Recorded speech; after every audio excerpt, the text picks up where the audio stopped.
할렐루야. 이 수요 저녁 예배 오신 성도님들을 주님의 이름으로 축복하고 또 환영합니다. 특별히 각자의 처소에서 또 이 수요 예배에 참여하시는 모든 우리 교우님들 가정에도 은혜와 평강이 넘치기를 원합니다.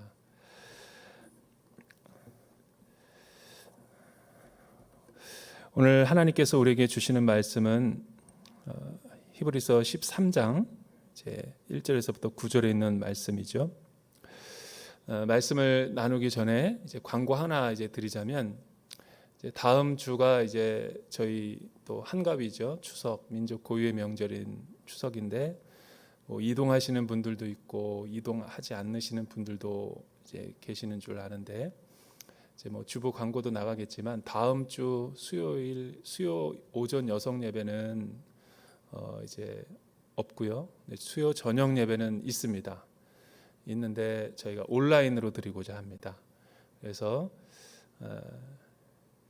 우리가 또 히브리서 말씀을 계속 근데 다음 주 말씀이 정말 중요하더라고요. 또 이 굉장히 이 지금까지 한 것에 이제 아주 굉장히 농축되어 있는 중요한 교리가 나오는데, 우리가 이렇게 진행상 쉴 수 없기 때문에 이제 진행을 하는데, 어차피 이제 녹화해서 여러분들에게 이제 같이 나눌 테니까 각자의 자리에서 편안한 시간대 이제 보시면 되겠습니다. 그리고 이제 그 다음 주 29일은 히브리서를 이제 마무리하는 날이죠. 그래서 축제의 날입니다. 항상 이제 우리가 책거리를 하는데 맛있는 만두와 또 음료수를 여러분들에게 선사할 테니까 또 오셔서 또 집에 가져가셔서 편안하게 또 드시면 되겠습니다. 2010년도였던 것 같아요. 2010년도 8월 5일 날 전 세계에 아주 굉장히 긴급하고 중요한 이제 뉴스가 전 세계에 타전되기 시작했습니다.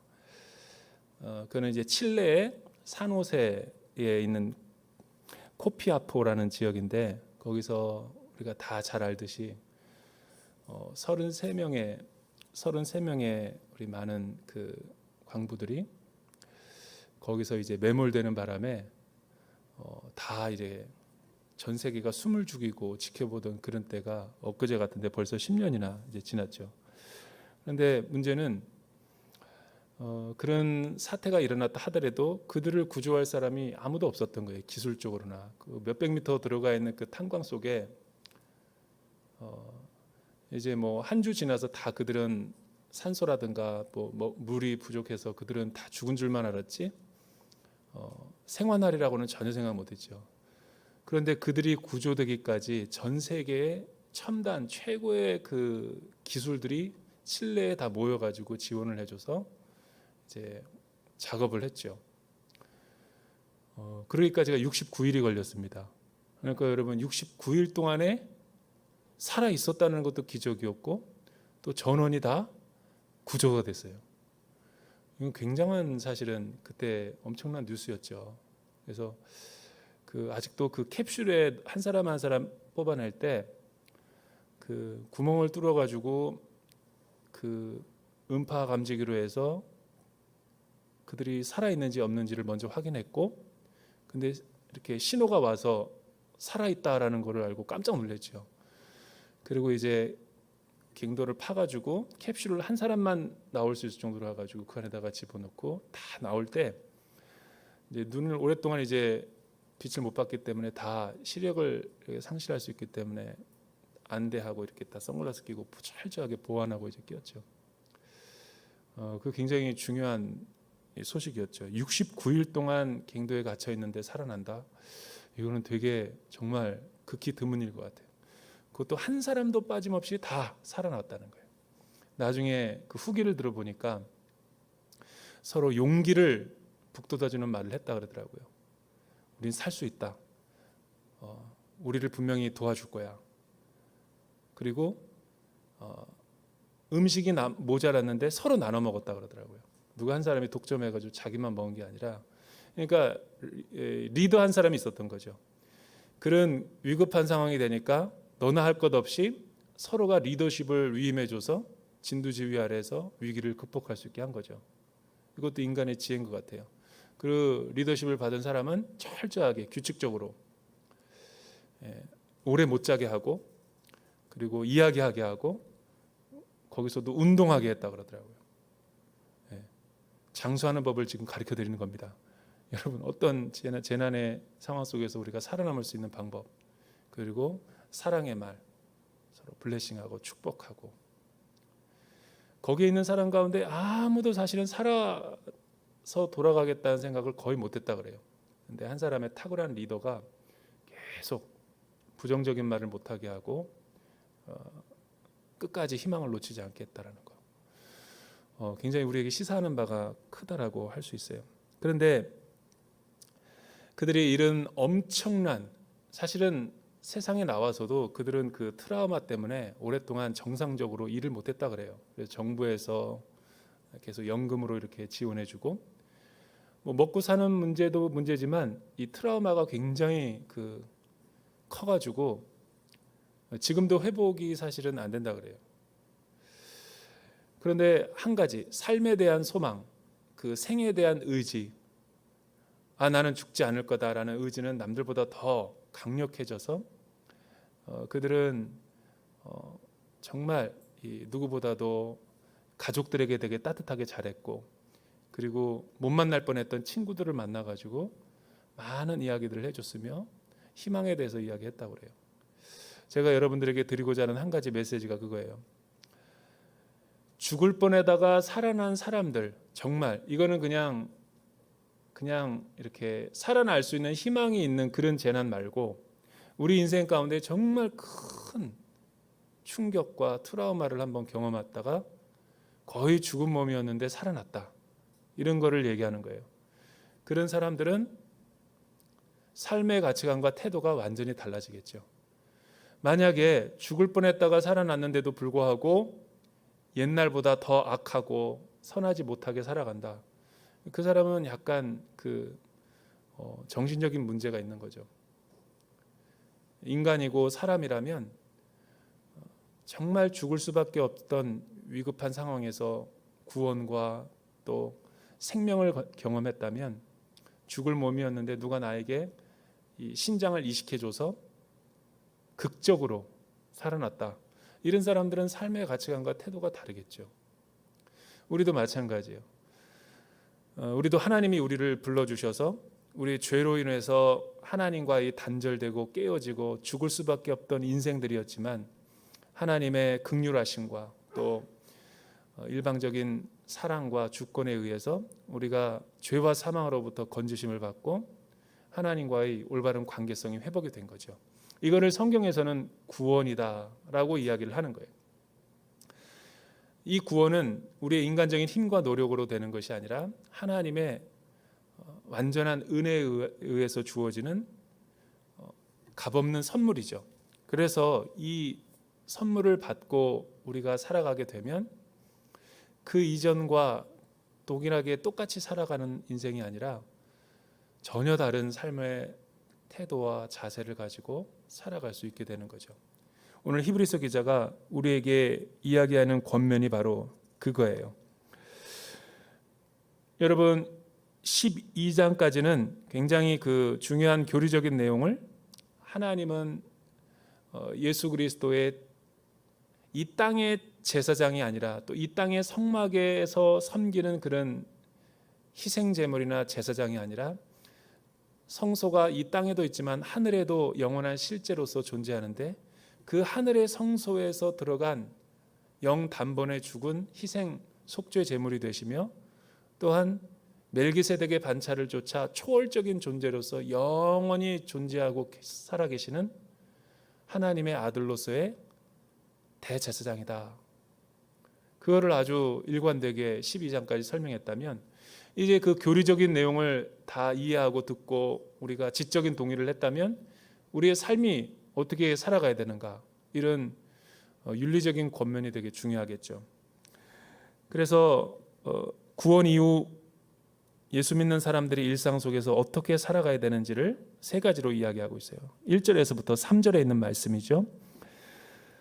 구원받은 사람들은 이제는 자기를 위해서 살아가는 것이 아니라 하나님의 그 값없는 사랑을 조건 없이 이타적으로 다른 이웃들을 위해서 살아가는 존재이다. 1절에서부터 3절 우리 같이 한번 읽어보죠. 시작. 형제 사랑하기를 지속하십시오. 나그네 대접하기를 소홀히 하지 마십시오. 어떤 사람들은 나그네를 대접하다가 자기도 모르게 천사들을 대접했습니다. 여러분은 자신이 함께 갇혀 있는 것처럼 감옥에 갇힌 사람들을 기억하십시오. 여러분도 몸을 가진 사람들이니 학대받는 사람들을 기억하십시오.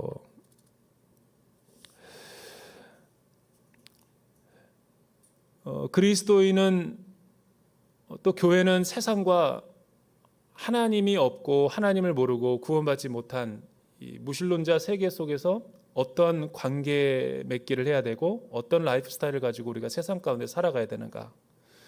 교회 안에서야 예수 믿고 다 뭐 하나님 말씀에도 되게 우리가 동의를 하고 또 오직 예수밖에 우리의 삶의 소망이 없다. 이런 거는 다 알 수 있는 교제와 또 친교회권이지만 중요한 거는 우리가 교회에서만 사는 사람들이 아니라 예배당 밖에서 가정으로 또 모였다가 또 흩어져서 일상생활 속에서 우리가 삶의 관계성을 맺고 살아가는 거류민들이라는 거죠. 그렇게 되면 나 혼자 유아독존으로 살 수 없어요. 우리는 모종의 어떤 관계 맺기를 모든 사람과 해야 되는 그런 숙명 가운데 있는 존재죠. 여러 부류의 사람들을 우리가 만나게 될 텐데 첫째는 형제들아. 형제들이라는 것은 뭐냐면 교회 다니는 사람, 주 안에 있는 사람, 복음과 하나님을 열심으로 섬기고 사랑하는 우리 믿음의 형제 자매들을 이야기하는 거죠. 그래서 베이직 교회라는 데가 있어요. 베이직 교회. 그죠? 조정민 목사님 교회가 베이직 교회죠. 그런데 조정민 목사님 교회 말고도 베이직 교회가 많습니다. 우리가 인생의 베이직이 되게 중요하다. 그런데 이 베이직을 참 이름을 잘 지은 것 같아요.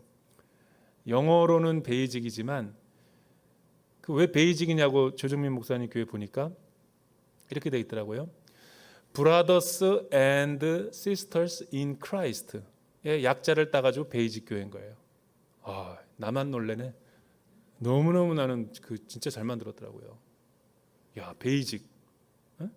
가장 기초와 토대가 되는 그런 교회인데, 근본적인 교회인데 그 이니셜이 그리스도 예수 안에 있는 형제요 자매들의 모임이다. 얼마나 기가 막혀요. 두 번째, 제가 가장 감동적으로 이 인생에 있어서 가장 이름을 잘 지은 이름의 두 번째 해당하는 게 베이직 교회. 첫 번째는 뭐냐? 대학생 선교단체 때 제가 교주를 냈던 선교단체가 있었는데 이 조이라는 선교회가 있었어요. 조이 선교단체.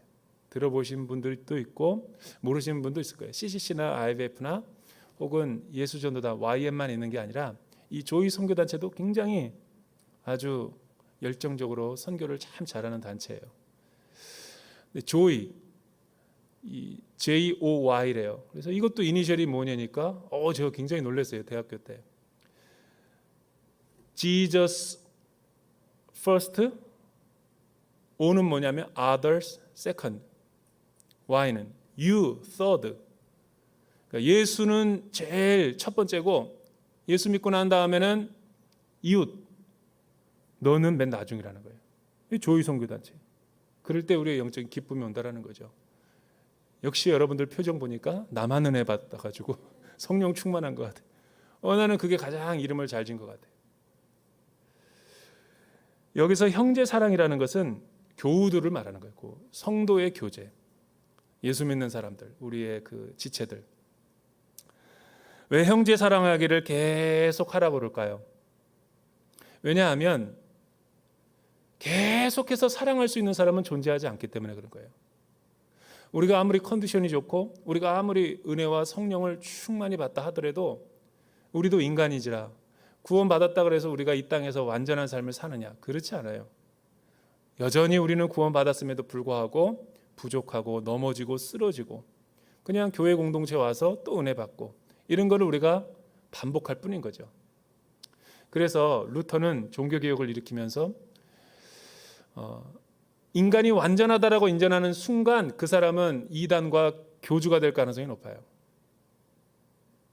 그래서 우리가 받은 칭의, 우리가 받은 구원의 축복은 의인이면서 동시에 죄인인 거예요.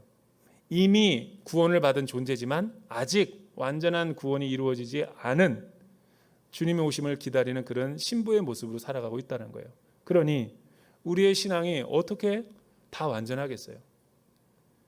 그래서 우리가 이 형제를 막 사랑하는 열정과 헌신, 주의 일에 힘쓰는 자들이었다가도 우리도 육신적으로 또 정신적으로 힘들고 지칠 때는 이런 것을 중단할 때가 있어요. 그런데 예수 믿는 사람들의 모토와 목표는 뭐가 돼야 되냐면 지속해서 사랑해야 된다, 그런 믿음을 가져야 돼요. 그러니까 육신의 한계를 뛰어넘어서 모든 사람을 사랑하려고 하는 이 지평이 좀 넓어져야 되는 거죠. 두 번째는 이웃사랑을 실천하는 그리스도인이 되어야 된다고 하는데, 구원받은 이후에 첫 번째는 주 안에 있는 형제자매들을 사랑하고, 두 번째 부류는 2절에 보니까 나그네 대접하기를 잘하는 교회와 그리스도인이 되십시오. 나그네라는 건 어떤 사람일까요? 나그네는 그야 말대로 전혀 예기치 못한 손님을 말하는 거예요.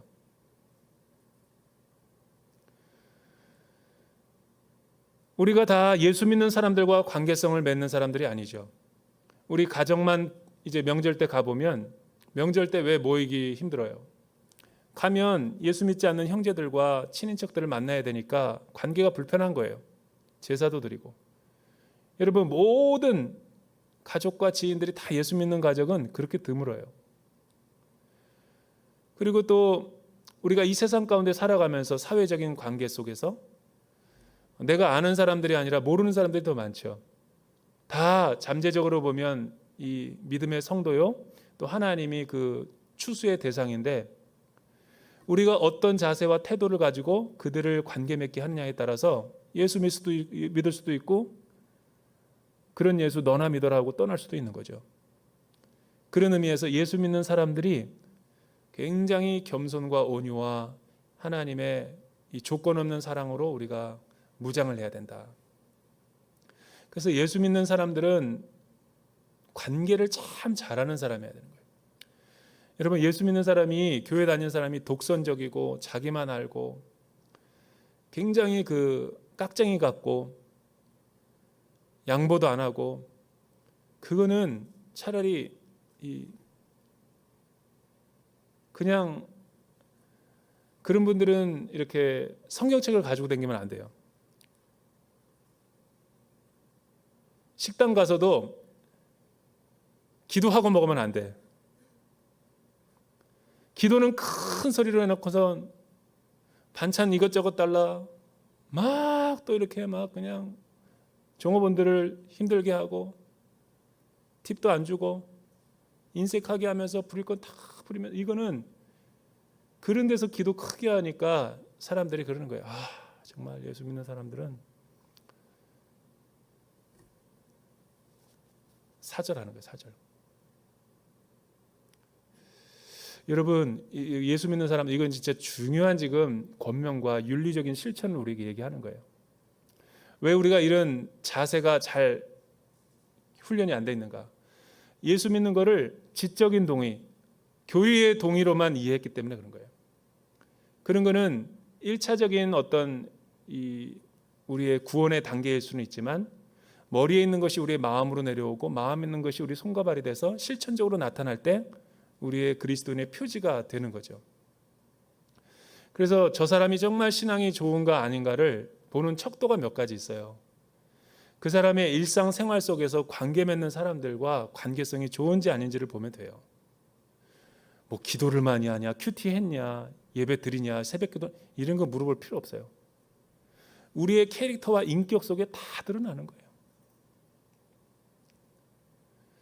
예수 믿는 사람들은 친절해야 됩니다. 여러분, 친절해야 돼요. 잘 대접하라는 게 뭐예요? 친절한 거예요. 온유하고.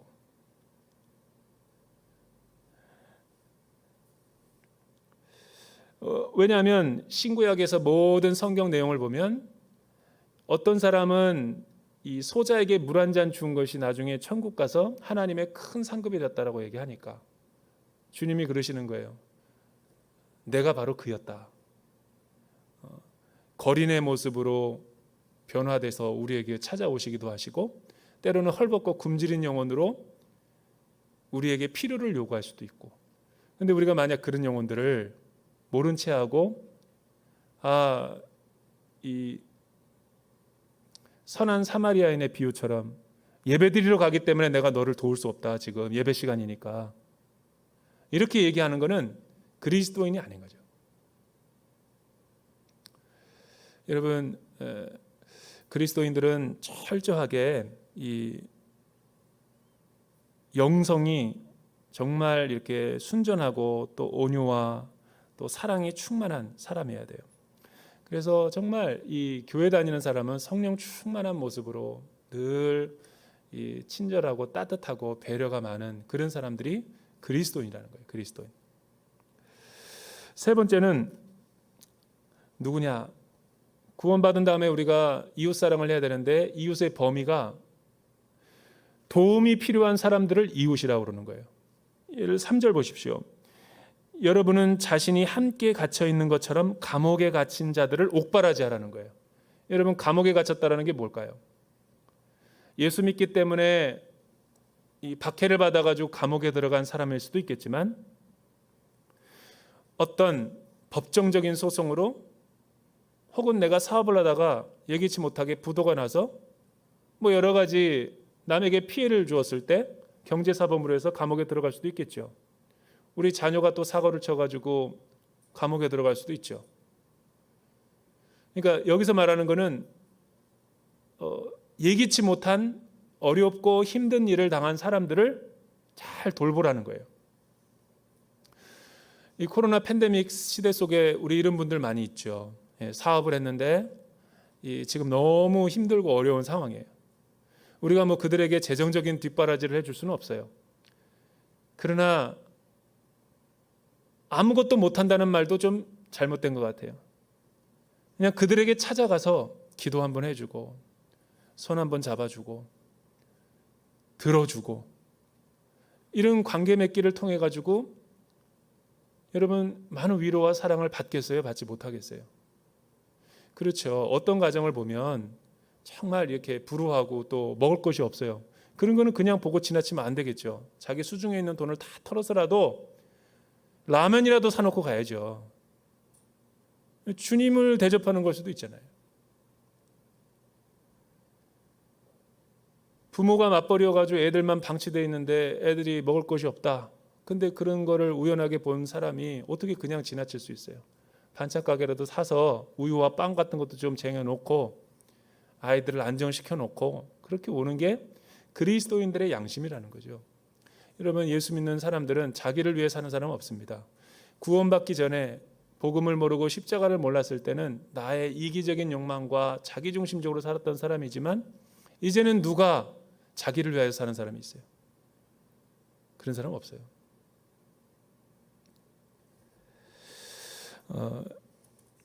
서울대 류현모 교수님의 이제 강의를 듣는데 그분이 그런 얘기를 하는 거예요. 자기가 학교에서 서울대에서 어떻게 이렇게 기독교 세계관을 가르치게 됐대요. 그런데 서울대도 시끄럽잖아요. 이 총학생회에서 막 동성애자도 나오고 되게 막 이 핫 이슈가 막 이렇게 점화되었던 때였어요. 그런데 이 자기가 기독교 세계관을 강의를 하면서 직접적으로는 예수를 믿으라, 복음에 대해서 십자가에 대해서 얘기는 하지 않지만 은연중에 스며들 수 있도록 자기가 다 이 백워드 메시지를 집어넣는다는 거예요. 그런데 어느 날 강의를 하고 있는데 이 동성애에 대한 기독교인의 자세에 대해서 접근을 해야 되는 부분이 있어서 그냥 막 원론적으로 이 동성애는 죄다, 그거는 하나님 앞에 큰 죄를 저지르는 거다, 막 이렇게 조금 흥분돼 가지고 얘기를 했대요. 아니나 다를까 수업을 듣던 서울대 학생들이 이제 막 반기를 들고 이러는 거죠. 응? 지금이 어떤 시대인데 교수님 같은 사람이 그렇게 강단에서 그런 얘기를 하느냐, 그건 잘못된 거다, 사과하라, 대잡아 쓰고 막 난리가 난 거죠. 그 왜 자기에게 일어났을까? 자기가 집에 와서 아무리 곱씹고 하는데 성령님이 말씀하시는 거죠. 너가 잘못했다. 그 말이 무슨 말일까요? 동성애는 죄인 거는 맞지만 자기가 동성애 친구들이 있다라는 거예요. 서울대 안에. 근데 왜 교수님이 자기 친구들에 대해서 인격이 어떻다, 뭐 이렇게 지옥에 간다 막 이렇게 얘기하냐라는 거죠. 동성애는 하나님의 뜻이 아니고 죄인 거는 사실이지만 내가 사람에 대해서는 조금 더 이렇게 사랑을 가지고 온유를 가지고 품었어야 되는데 죄와 사람을 구분하지 못했구나. 이런 걸 성령님이 민감하게 터치를 하다라는 거예요. 그렇죠. 그럴 수 있어요.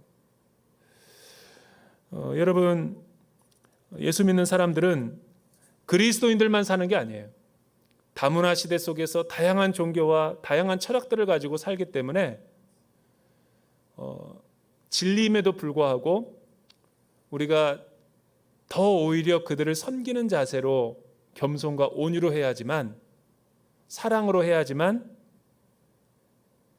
그들이 나를 통하여 보이지 않는 하나님의 사랑을 이해할 수 있는 거죠.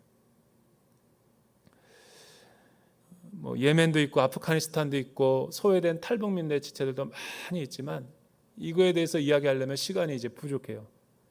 넘어가고 다음에 기회가 있을 때 얘기하고, 두 번째, 구원받은 사람은 어떤 자세로 살아야 되는가? 4절서부터 6절 말씀 한번, 생활 거룩을 실천해야 된다. 4절서부터 6절 말씀을 우리 한번 읽어보죠. 시작. 모든 사람은 결혼을 귀하게 여기고 잠자리를 더럽히지 마십시오. 하나님께서는 음란한 사람들과 간음하는 사람들을 심판하실 것입니다. 돈을 사랑하며 살지 말고 지금 갖고 있는 것으로 만족하십시오. 주께서는 친히 내가 결코 너를 떠나지 않겠고 또 결코 버리지 않을 것이다 라고 말씀하셨습니다. 그러므로 우리는 담대히 말합니다. 주는 나를 돕는 분이시니 나는 두려워하지 않을 것이다. 사람이 나를 어찌하겠는가. 4절서부터 6절에 있는 말씀을 보면 무조건적인 사랑, 하나님의 은혜와 긍휼도 보편적으로 강조하는 게 중요합니다. 우리의 일상에서 예수 믿지 않는 사람들과 관계를 맺을 때.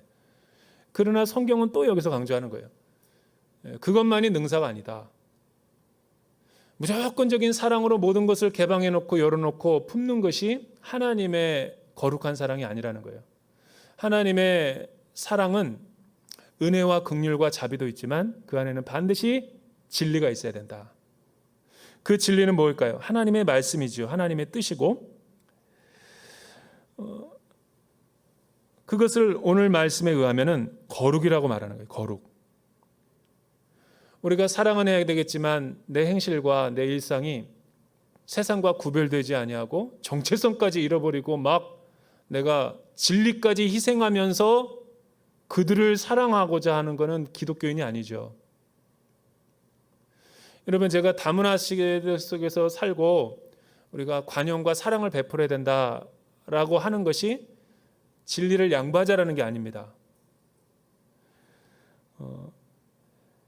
같이 가야 되는 거죠. 근데 순서적으로 보면 사랑이 먼저인 거예요. 사랑. 아무리 우리가 진리를, 절대적인 우위를 가지고 십자가와 복음을 가지고 십자군식으로 정복하듯이 그렇게 정복했다 한들, 그들이 여러분 십자군 전쟁이 그래서 수많은 세계 복음화를 다 이뤘나요? 역사적으로?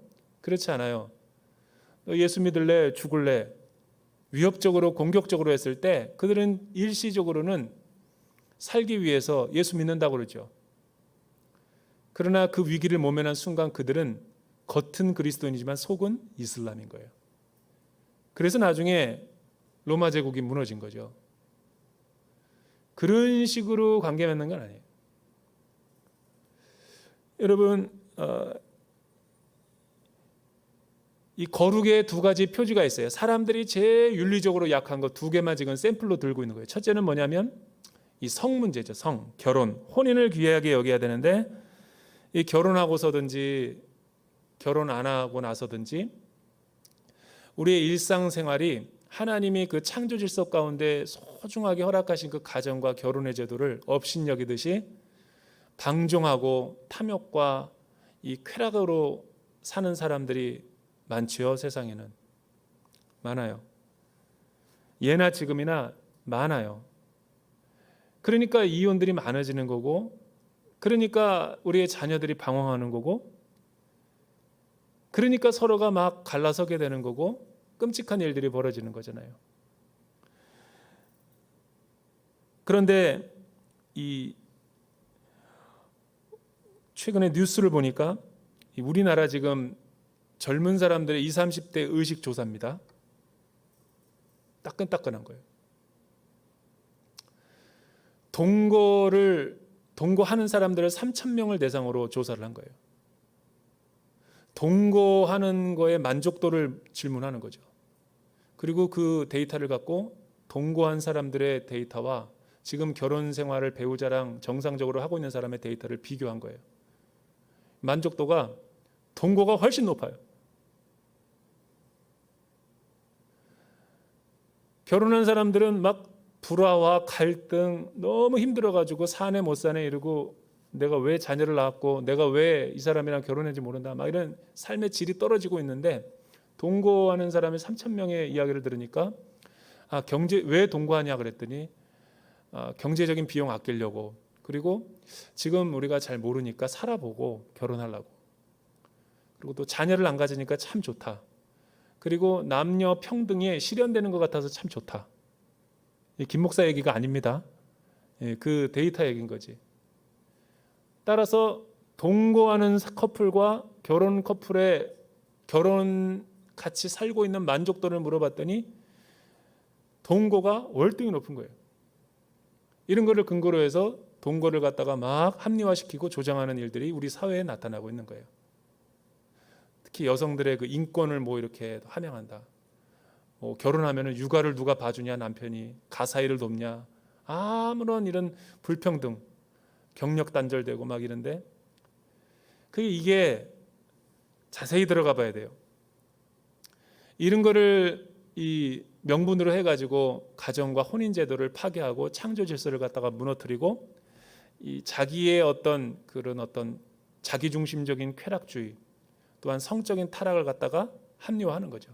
그렇죠. 단 조건이 있어요. 그런 싱글들은 법적인 책임이 없기 때문에 언제든지 나를 버리고 바람 피울 수 있는 거예요. 법적인 구속력이 없으니까, 책임이 없으니까, 헌신이 없으니까. 근데 여러분, 진짜 사랑하는 대상이라면 책임과 헌신과 희생이 없이 진정한 사랑이 있을 수 있나? 그거는 진짜 사랑이 아니죠. 이기적인 사랑이지. 내가 저 상대방을 정말 사랑하는데, 자녀를 사랑하는데 왜 희생을 못해요? 왜 수고를 못합니까?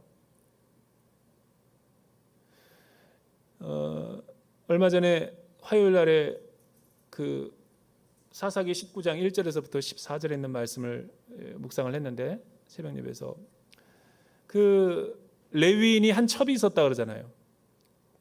에브라임 지역에. 그것도 이상해요. 여러분, 첩이라는 단어가 칸큐바인이라는 영어예요. 그게 뭐냐면, 첩이라는 건 뭐냐면 세컨드 와이프를 말하는 거예요. 결혼한 배우자가 있는데 그 외에 세컨드 와이프를 두고 있다라는 거죠.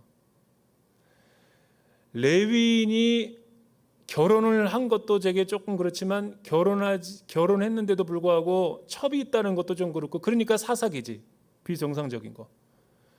그런데 그 첩이 바람을 피웠네요.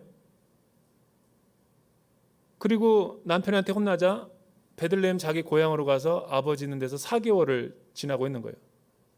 그러니까 이 레위인이 그 첩이 너무 그리운 거예요. 와이프가 그리운 게 아니라 첩이 그리워가지고 첩을 데리러 가기 위해서 그 세컨드 와이프의 장인어른이 있는 곳에 유숙하고 있는 거예요.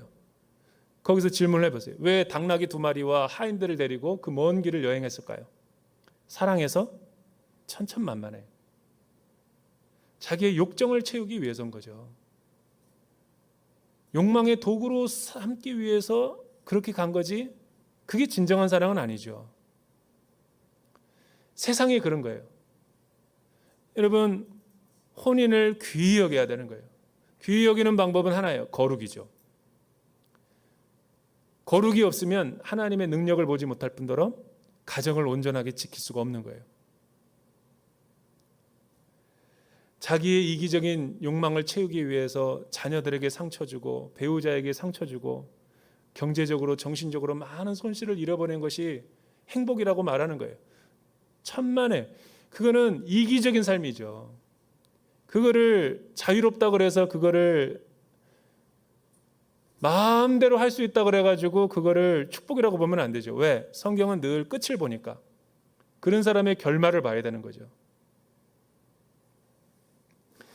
나무의 잎사귀가 꽃다발이 아주 아름답다 할지라도 일주일 지나 보세요. 썩고 냄새나고 벌레 생긴다고요. 왜? 뿌리가 없으니까.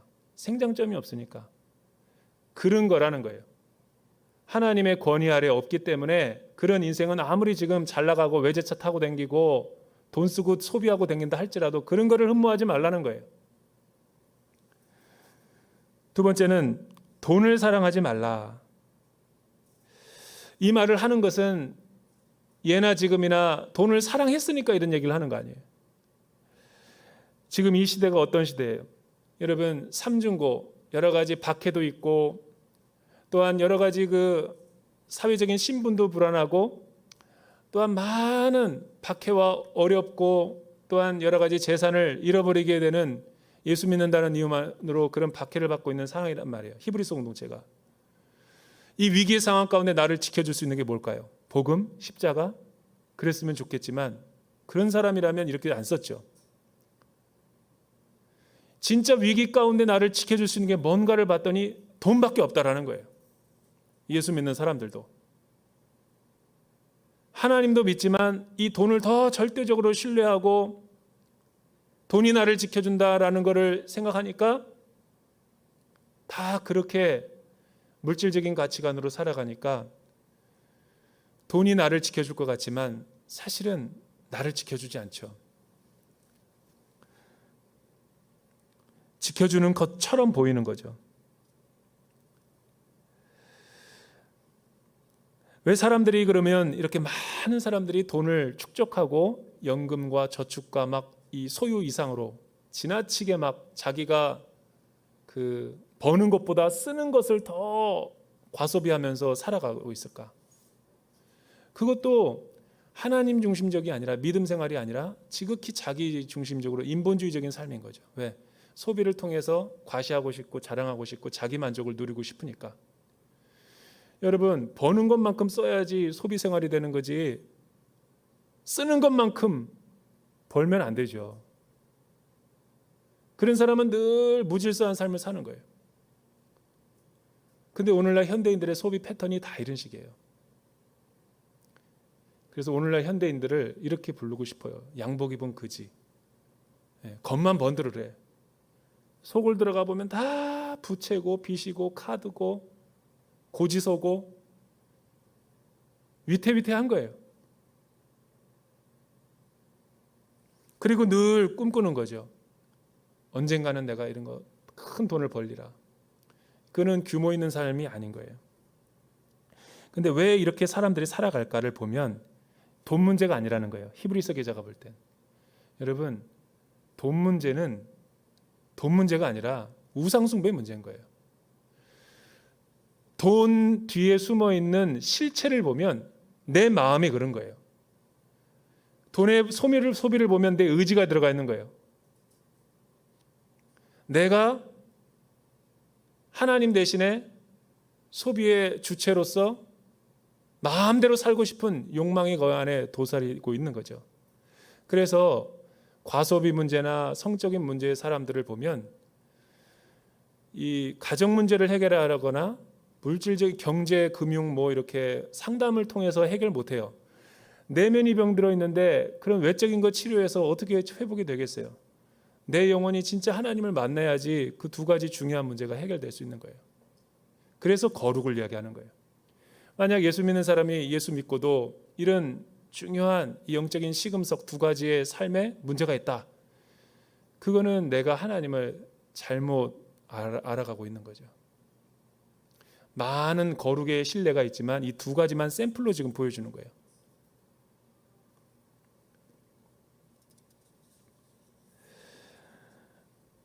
요즘에 사역자들이나 교육자들 혹은 이 청소년이라든가 수많은 그 청년부들 보면 조심해야 될 부분이죠. 이러면 이제 우리나라가 이제 이 성인지 감수성이 굉장히 이제 선진국 이상으로 예민해졌기 때문에 스마트폰 같은 것들이 발달돼 있기 때문에 보는 것도 조심해야 되고 그런 원인을 제공하는 일들을 만들지 말아야 되는 거예요. 여러분 사역한다고 하면서 상담해 준다고 하면서 불미스러운 일들 많이 일어납니다. 그 위기에 있는 청소년과 청년들을 도와주겠다고 하면서 노래방까지 가고 걔가 원하는 대로 가게 하는 게 같이 여러분 농어촌 민중신화 간다고 노동자들의 그 인권을 보호해 준다 그러고 농어촌의 그 어려운 가난한 사람들의 친구가 벗이 되어 준다고 해서 거기 가가지고 막걸리 마시고 있고 술 마시고 있고 그게 거룩이 아니죠. 그건 진리를 잃어버린 거예요. 구별됨이 없는 거죠. 이런 교육자들이 많아요. 그게 거룩이 아니라는 거예요. 사랑은 해야 되지만 경계선을 넘어버리면 안 되는 거죠.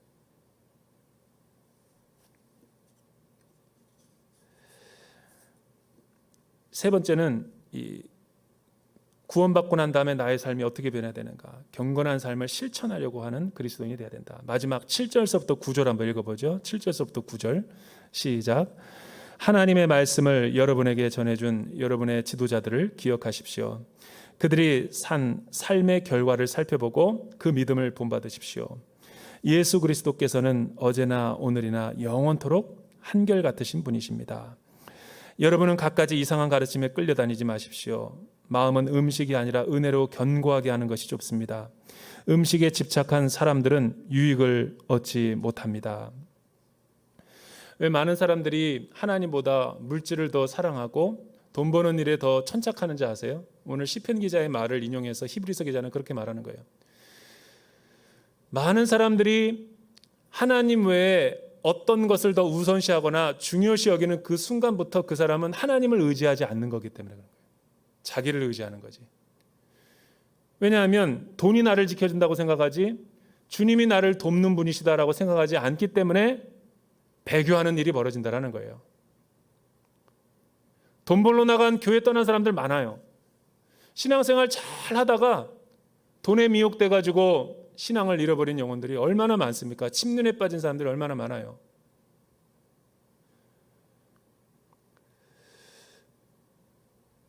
재정적으로 물질적으로 좀 어렵게 살아도 돼요. 그러나 포인트는 뭐냐면 주는 나를 돕는 분이시다라는 걸 잊으면 안 돼요. 그래서 여러분 이 물질에 내가 예수 믿고 구원받았고 신앙생활에 하나님과의 관계성이 회복됐다면 일상의 영역인 가정과 이 직장생활, 돈 버는 일이니까 그 돈의 주대심이 인정이 돼야 되는 거예요. 영적으로는 하나님과의 올바른 관계성이 맺어졌는데 일상생활 가운데서 아직도 그 영역에 있어서는 하나님의 통치가 임하지 않는 영역들이 있어요. 어떤 사람은 혈기가 많아 감정과 분노를 주체하지 못하는 분이 있어요. 그분은 예배 드릴 때 보면 막 감동적이고 손도 멋있게 올려고 막 그런데 집에 가면 혈기 부리고 분노하고 배우자들한테 욕하면서 그렇게 사는 사람 많아요. 다른 건 다 좋아. 교회 일은 열심히야. 근데 사회에서 관계 맺는 거 보면 너무 엉터리로 맺는 사람이 많아요.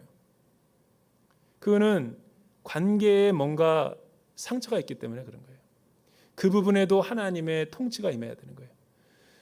저는 많은 그리스도인들 만나봤지만 정말 훌륭하고 양심적이고 잘 아주 멋진 그리스도인이 있어요. 근데 제가 만났던 분들 가운데 대전 오늘의 교회는 아니니까 안심하고 들으세요. 정말 이 물질의 제자도가 안 이루어진 사람 많아요. 남의 돈을 자기 돈인 것 같이만 쓰고 그렇게 위급하다고 하면서 꾸어놓고서는 안 갚고 그리고 버젓이 하나님의 자녀로 막 교회를 다니고 내가 그거 보면 마음이 불편하더라고요. 불편해요. 순모임까지 와가지고 빚쟁이가 찾아왔어요. 그 사람의 일상을 폭로하는 거예요. 목사가 뭘 한다고 나한테 폭로를 해요. 그러니까 우리가 이런 이중적인 생활을 할 때가 참 많은 거예요. 주재원들이 특히 얘기 들어야 돼요. 혼자 일한다고 돈 벌러 나간다고 모든 게 다 익스큐즈가 되는 거예요. 해외에 가서 6개월, 1년, 3년 동안 있으면서 가족이 안 그립나? 그립죠. 외로움을 욕정으로 채우면 안 돼요. 그래서 제가 주재원들을 많이 목회를 해봤어요. 주재원들이 너무 불륜이 많아.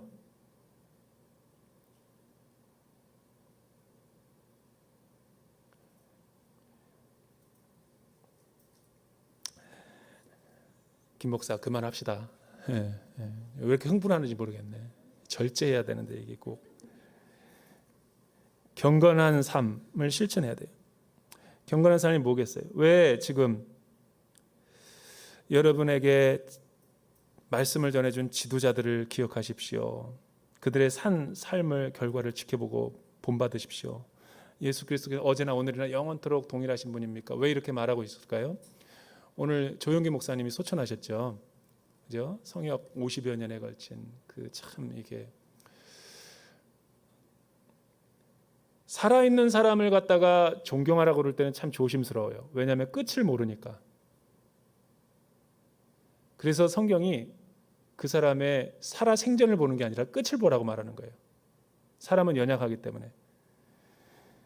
왜냐하면 그리고 그들의 믿음에 선한 영향이 있으면 그들을 잘 본받으래요. 믿음이 훌륭하신 믿음의 선후배가 있다면.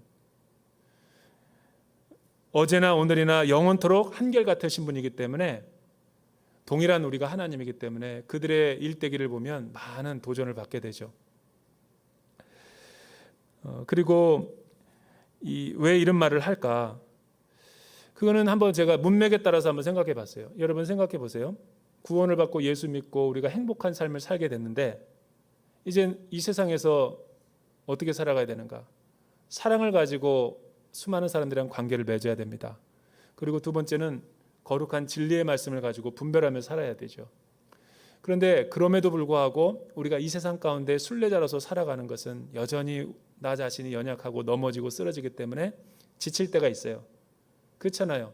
사역과 희생과 섬김은 쉬운 일이 아닙니다. 그때마다 그래서 말씀의 공동체로 와서 우리에게 가르쳐준 주의 도와 교훈을 듣고 믿음의 본을 보인 분들을 공동체 안에서 확인하고 다시 연약해진 무릎과 손과 발을 일으켜서 믿음의 경주를 달려가라는 거죠. 결국 우리 신앙생활이 뭐냐면 이런 패턴인 거예요. 이런 패턴으로 우리가 하나님 앞에 살아가는 사람들이죠. 그래서 우리의 내면은 우리의 신앙생활은 예수 믿고 나서 생명의 씨는 뭐냐면 음식이라든가 다른 외적인 어떤 걸로 우리의 영성을 키울 수 없습니다. 은혜 받아야지 우리가 이런 순례자의 길을 승리할 수 있는 거예요. 내 삶이 은혜에 노출되어지는가 그걸 보면 되는 거예요. 신앙적으로 힘들고 다운되고 침체되어 있는 분 있죠. 그 사람들의 삶의 공통점이 뭐냐면 기도의 채널이 막혀 있어. 새벽 기도도 막혀 있어. 말씀도 막혀 있어. 힘들고 우울하기만 하지 아무도 은혜를 받을 수 있는 채널이 없는 거예요. 그러면 그 사람은 메마르는 거예요. 그래서 은혜 받는 데 힘쓰라는 거죠. 은혜 받을 기회가 있으면 어찌하든지 목마름을 가지고 은혜 받는 중보기도 자리에 가서 회복이 되고 그리고 부흥회 같은 것들 꼬박꼬박 참여하고 말씀을 듣는데 내 자신을 노출시켜야 되는 거예요. 그래야지 우리의 삶이 거룩해지고 능력이 있고 열매 맺는 인생을 사는 거죠. 이렇게 다 우리 귀한 성도님들 살아갈 수 있게 되기를 주님의 이름으로 축원합니다.